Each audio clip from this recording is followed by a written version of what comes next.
Šoreiz atkal par manu mašīnu var pastāstīt. Nu, ir pienācis tā laimīgais brīdis, kad cik nu laimīgi. Gaismas vadības bloks pateica, ka vairāk ar mani nesadarbosies. Problēma ir tā, ka korodēja, šeit bija korozija iekšā. Kājiņas ir principā bojātas, vairāk neiet pretestība viņām cauri, jo viņas tur arī viegli var pakustināt, tā nedrīkstētu būt. Neiesim pie mašīnas klāt, tāpēc kā rālīs lietas negribas to bloku vazāties pa mitrumu. Ar cerību, ka viņu varēs kāds salodēt, pārlodēt tās kājiņas pinojumus.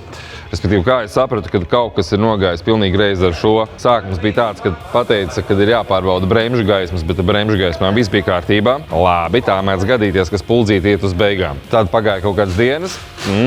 Arī numuru apgaismojums sāk nestrādāt. It kā, bet patiesībā viņš strādā. Un tad es braucu pa ceļu un skatos, ka aizmirsu visu laiku labo pagriezienu.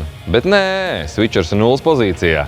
Un tad sāka dzīvot savu dzīvi, slēdz iekšā, kad grib kaut ko, kad vajag, kad nevajag. Un beigās ir tā, kad iztīro to koroziju, kas te bija. Nu, tagad indikācijas vispār nav nekādas panelī vairāk. Galvenā lieta, un skumjākā lieta ir tā, ka nav viņa jauna mašīna vairs, vai ne? Un nav tā, ka viņas pakaļ mestu šos blokus. Ja arī atrodās, tad viņi ir vēl briesmīgākā stāvoklī, kad atver vaļā nekā manējais. Un, tā jau ir problēma. Tātad visiem, kam ir E38, E39, kas mēģina viņu saglabāt, ir jārēķinās ar laiku savest kaut ko kārtībā.